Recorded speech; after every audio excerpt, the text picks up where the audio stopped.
በስመ አብ ወወልድ ወመንፈስ ቅዱስ አሐዱ አምላክ። የእግዚአብሔር ቤተሰቦች እንደምን ቆያችሁ? አሜን። የአምላካችን የመድኃኔዓለም ስሙ የተባረከና የተመሰገነ ይሁን። እንኳን አደረሳችሁ፣ እንኳን አብሮ አደረሰን። በቅድስት ቤተክርስቲያን አስተምህሮ መሰረት ህዳር 15 ቀን የቅዱስ ሚናስ በዓለ ዕረፍቱን የምናስብበት ዕለት ነውና እግዚአብሔር በረዳን መጠን የተወሰነ ደቂቃ የቅዱስ ሚናስን የህይወት ታሪክ አንስተን ከኛ ህይወት ጋር ተመልክተን እንጨርሳለን። ቀድሞ ለነቢያት፣ ለሐዋርያት፣ ለሐዋርያነ አበው ዕውቀትን፣ ጥበብን፣ ማስተዋልን የገለጸ የሰጠ እግዚአብሔር ለኛም ማስተዋሉን ያድለን። እንግዲህ ቅዱስ ሚናስ በሚል ርዕስ እንቆያለን ማለት ነው። ከስሙ ትርጓሜ ስንጀምር ሚናስ ማለት ቡሩክ፣ ሚናስ ማለት የታመነ ማለት ነው። ምን ማለት ነው? ሚናስ ማለት ቡሩክ ማለት ነው። ሚናስ ማለት የታመነ ማለት ነው። ዛሬ ህዳር 15 ቀን ሰማዕትነትን የተቀበለበት ዕለት ነው። እስኪ ወደ እናትና ወደ አባቱ እንመለስና የነሱን ህይወት እንመልከት። አባቱ አናቂዎስ ከሚባል ሀገር የሚኖር ሰው ነው። ስሙም አውዶክሲዮስ ይባላልና ስሙም አውዶክሲዮስ ይባላል። አናቂዎስ በምትባል ቦታ ላይ የሚኖር ሰው ነው።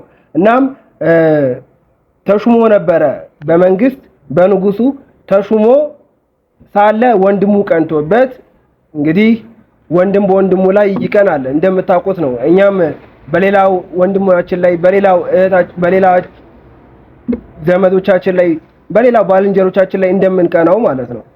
ይህ አውዶክሲዮስ ወንድሙ ቀናበት። በዚህ ጊዜ ንጉሱ ወደ ሌላ ቦታ ወሰደውና ወደ አፍራቂያ ወደሚባል ቦታ ወስዶት በዛ ሀገር ላይ መኮንን አድርጎ ሹሞት በዛ ሀገር ላይ ይኖር ጀመረ ማለት ነው። እናቱም አንድ ላይ ከአውዶክሲዮስ ጋር በሚኖሩበት ሰዓት ላይ ልጅ አልነበራቸው። እንግዲህ መካን ነበሩ ማለት ነው። ምን ማለት ነው? ሁለቱም በትዳር በሚኖሩበት ሰዓት ላይ ልጅ አልባ ነበሩና ሁልጊዜ ታለቅስ ነበረ። የቅዱስ ሚናስ እናት ወደ እግዚአብሔር ቤት እየሄደች ወደ እመቤታችን ቤት እየሄደች ታለቅስ ነበረ። ከዕለታት በአንድ ቀን ክርስቲያኖች ልብስ ለብሰው ከልጆቻቸው ጋር ወደ እግዚአብሔር ቤት በሚሄዱበት ሰዓት ላይ እሷም አይታ እጅግ አለቀሰች። ከእመቤታችን ምስለ ፍቁር ወልዳ ስዕል ዝቅ ብላ አለቀሰች። ለኔስ መቼ ይሆን የምትጎበኝኝ? እኔንስ መቼ ነው የምታሳይኝ? ከልጅሽ ከፈጣሪሽ አማልደሽ ልጅ አስጭኝ ብላ ከእመቤታችን እግር ስዕል አድኖ ስር ቁጭ ብላ ማልቀስ ጀመረች። በዚህ ጊዜም ከእመቤታችን ከቅድስት ድንግል ማርያም አሜን የሚል ድምጽ ወጣ። በዚህ ጊዜ ይህች ሴት ሄዳ ለባሏ ለአውዶክሲዮስ ትነግረዋለች። እንዲህ ታየኝ፣ ውሎዬ እንዲህ ነበረ ብላ ትነግረዋለች። እዚች ጋር የምናየው አንድ ነገር አለ። ባለትዳሮች በትዳር ህይወታችሁ ላይ ውሏችሁን መወያየት መቻል አለባችሁ። አዎ ያጋጠሙ ችግሮች ካሉ እንዴት መፍትሄ እንፍጠርላቸው፣ በምን አይነት መልኩ እናስተካክላቸው፣ በምን አይነት መልኩ መፍትሄ እናበጅላቸው ብሎ መመካከር አሪፍ ነው። ደግሞም አዲስ ነገር ካጋጠማችሁ ወይም ደግሞ መልካም ያልሆነ ነገርም ከተሰማችሁ ለትዳር አጋራችሁ ነው መንገር ያለባችሁ። ከእግዚአብሔር በታች ከትዳር አጋር በቀር ሌላ ማን ቅርብ ሰው አለ? አዎ እናት አለች። ነገር ግን ባለትዳሮችን ነው እያልን ያለ ነው። ባለትዳሮች አግብታችሁ የምትኖሩ ሰዎች በህይወታችሁ ላይ በዕለት ተዕለት ህይወታችሁ ላይ ለትዳር አጋራችሁ ውሏችሁን ተወያዩ። የቅዱስ ሚናስ እናትም እንዲህ ነው ያደረገችው። ሄዳ ለባሏ ውሏን ነገረችው። ከባሏ ጋርም መመካከር ጀመሩ። ውሏቸውን ይወያዩ ጀመር ማለት ነው። እንግዲህ በእመቤታችን ስዕል ፊት እንዳለቀሰች ነገረችው። ልጅም ይሰጣት ዘንድ ወደ እግዚአብሔር እንደጠየቀች ነገረችው። አዎ ልጅ ማግኘት ከፈለግን እግዚአብሔር ጋር ነው ማምጣት ያለብን። ህይወታችን ላይ ጥያቄ ካለብን መልሱ ያለው እግዚአብሔር ጋር ነው። የህይወታችን መስመሮች እንዳለ ከተዘጉብን የህይወት ቅልፍ ያለው መድኃኔዓለም ጋር ነው። እውነተኛውን የህይወታችን ችግር የሚከፍትልን የሚያስወግድልን እግዚአብሔር ብቻ ነው። ወደሱ እንምጣ። እሱ የኛን ህይወት መልካም ያደርገዋል፣ የኛን ችግር ያስወግድልናል። ይህችም ሴት ተጨንቃ ልጅ ፈልጋ ሄደች። ከመቤታችን ስታለቅስ ውላ መጣች። እናም የሆነውን ከባሏ ጋር ይወያዩ ጀመረ። የእግዚአብሔር ፈቃድ ሆነ። እግዚአብሔር ሲፈቅድ ነው ሁሉም ነገር የሚሆነው። እግዚአብሔር ፈቀደ። ከጥቂት ቀናት በኋላ ይህች ሴት እግዚአብሔር የተባረከ እና የተመሰገነ ልጅ እንደሚሰጣት ታያት። በጊዜው ቅዱስ ሚናስ ተወለደ። እንግዲህ ሚናስ ማለት የስሙ ትርጉም ቡሩክ፣ ሚናስ ማለት የተባረከ ማለት ነው ተባብለናል በመግቢያችን ላይ። እናም ይህ ቅዱስ ሚናስ ተወልዶ በእድሜው ለትምህርት በሚደርስበት ሰዓት ላይ ወደ ትምህርት ቤት አስገቡት። መንፈሳዊ ትምህርት እንዲማር አደረጉት። አዎ ወላጆች ለልጆቻቸው ከሰኞ እስከ ዓርብ፣ አሁን እስከ ቅዳሜ እስከ እሑድም ሊሆን ይችላል፣ ትምህርት ዓለማዊ ትምህርት ከፍላችሁ እንደምታስተምሯቸው እንደምታስጠኗቸው ሁሉ ሃይማኖታቸውን እንዲያውቁ ማድረግ የእናንተ ኃላፊነት ነው። ክርስትናን እንዲያውቁ፣ ሃይማኖታቸውን እንዲማሩ፣ እንዲያምኑ፣ ደግሞም እንዲያነቡ ማድረግ የወላጅ ኃላፊነት ነው። የቅዱስ ሚናስ ወላጆች ይህን ነበር ያደረጉት። መንፈሳዊ ትምህርት እንዲማር አድርገውት ነበረ። እድሜው 12 ዓመት ሲሆን አባቱ አረፈ። ከ3 ዓመት በኋላ ደግሞ እናቱም አረፈች። እንግዲህ ቅዱስ ሚናስ 15 ዓመት ሲሆነው እናትም የለውም አባትም የለውም፣ ሁለቱም አጣ። ብቻውን ቀረ በሰውኛው። እግዚአብሔር ግን አለ አብሮት። አዎ ብዙዎቻችን በህይወታችን ላይ ብቻችንን ቀርተን ሊሆን ይችላል። ሰው በዙሪያችን ኖሮም ሳይኖርም ብቸኝነት ተሰምቶ ሊሆን ይችላል። እግዚአብሔር ግን ያኔ ከኛ ጋር ነው። እኛ እግዚአብሔርን አቤትም በለው፣ እኛ እግዚአብሔርን እንታዘዘው፣ እግዚአብሔርን እናዳምጠው። እግዚአብሔርን ካናገር ነው እግዚአብሔር ጋር በሩን ካኳኳን ሊከፍትልን ታማኝ ነው። እናም ቅዱስ ሚናስ ተወዳጅ ነበረ። አባቱ ባረፈ ጊዜ በአባቱ ቦታ ላይ መኮንን ይሁን ተብሎ በአባቱ ቦታ ላይ መኮንን አረጉት ይህን ቅዱስ ሚናስን። ቅዱስ ሚናስ መኮንን በሆነበት ሰዓት ላይ የሚገርመው ነገር ክርስትናን አልተወም። የተማረውን መንፈሳዊ ሃይማኖቱን፣ መንፈሳዊ ዕውቀቱን ዝና አገኘው፣ ዕውቀት አገኘው፣ ስልጣን አገኘው ብሎ አልተወም። ዛሬስ ስንቶቻችን ነን ጥቂት ዕውቀት፣ ጥቂት ስልጣን፣ ጥቂት ገንዘብ ስትመጣ ከእግዚአብሔር የምንርቀው? አዎ እግዚአብሔርን አልቅሰን ደጁ መተን ደጅ ጠንተነው ትዳር ጠይቀነው ልክ ስትጋቡ ትጠፋላችሁ። አዎ ደጅ ጠንተን ትምህርት መልካም ውጤት እንድናመጣ አግዘን ፈተናውን አሳልፈን ብለን እንሳላለን። ፈተናውን ካለፍን በኋላ ልክ ልንመረቅ ስንል እግዚአብሔርን እንረሳዋለን። የምርቃታችን ቀን እግዚአብሔርን ሳይሆን ሌላ ወገንን እንጠራለን።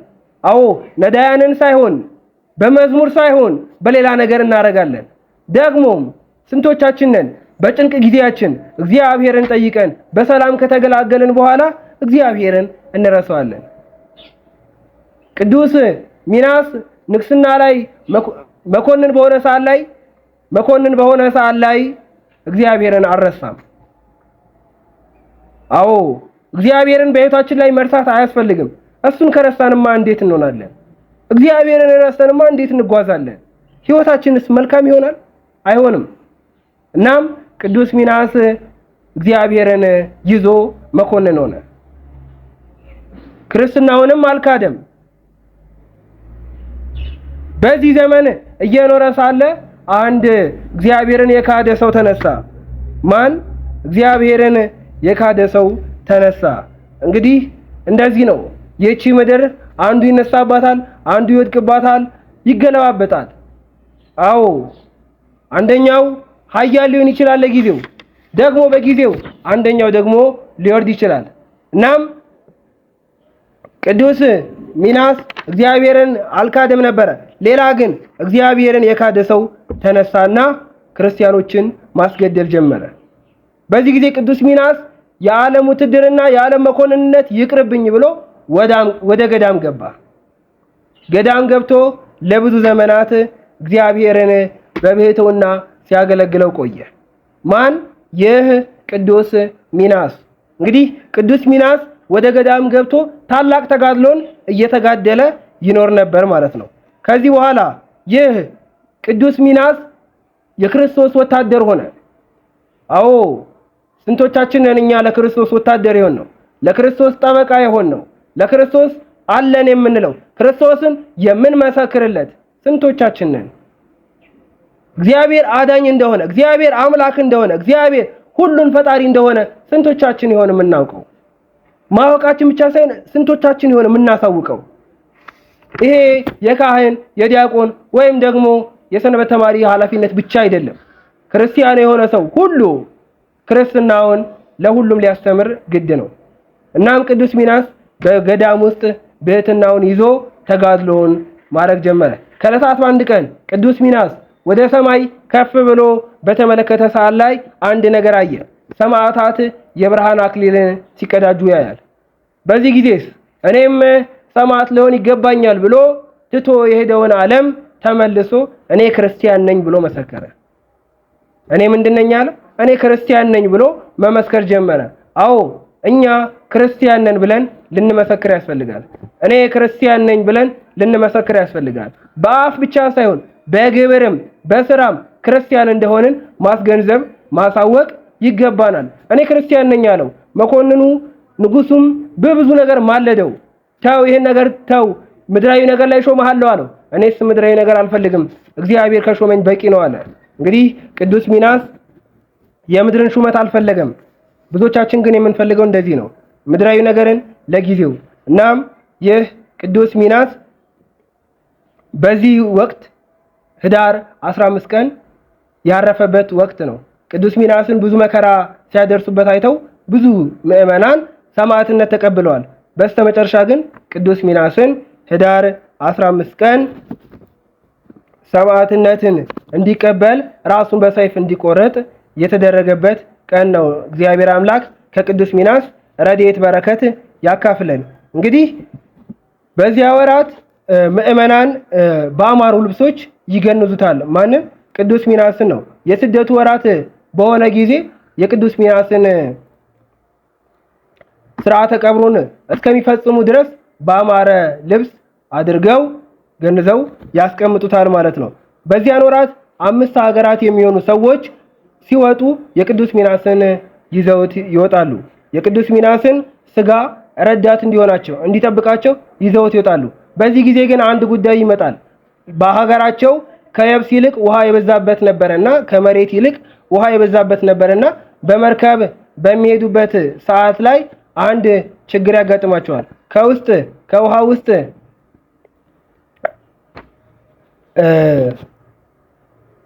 አንገታቸው እንደ ግመል የሆኑ እንስሳት ይወጡና ይተናኮሏቸዋል። የቅዱስ ሚናስንም ስጋ ሊልሱት ይሞክራሉ። እግዚአብሔር ባወቀ መጠን እነዛን አስታክዞ ያን ባህር በሰላም እንዲገቡ ቅዱስ ሚናስ ረቷቸዋል ማለት ነው። ወደ እስክንድሪያ ከገቡ በኋላ ግን ተግባራቸውን ፈጽሞ እንመለስ ብለው በግመል ጭነው ሊመለሱ ሲሉ ግመሉ የማይንቀሳቀስ ሆነ።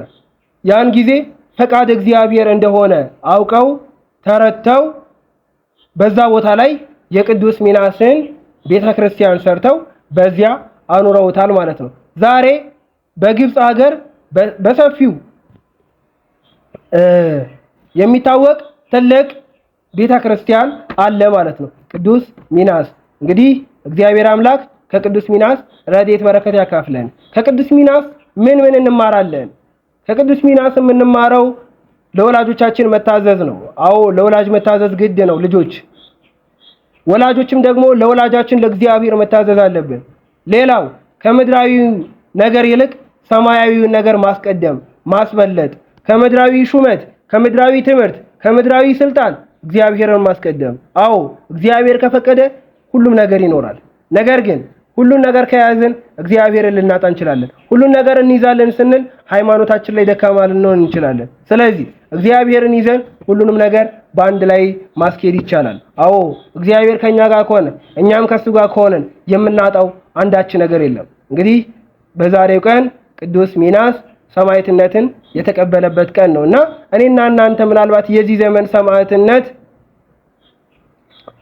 የእግዚአብሔርን ትእዛዙን መጠበቅ፣ ሕጉን ማክበር፣ ቅዱስ ሥጋውና ክቡር ደሙን መቀበል ነውና በዚህ ዘመን የመጡብንን ችግሮች የመጡብንን ፈተናዎች ከእግዚአብሔር ጋር ሆነን አልፈን ክርስትናን አስፋፍተን ክርስትናን ተናግረን ክርስትናን አስተምህረን እግዚአብሔርን አሳውቀን ንስሐ ገብተን እኛም ቅዱስ ሥጋውና ክቡር ደሙን ተቀብለን እንድንኖር አምላካችን እግዚአብሔር መልካም ፈቃዱ ይሁንልን።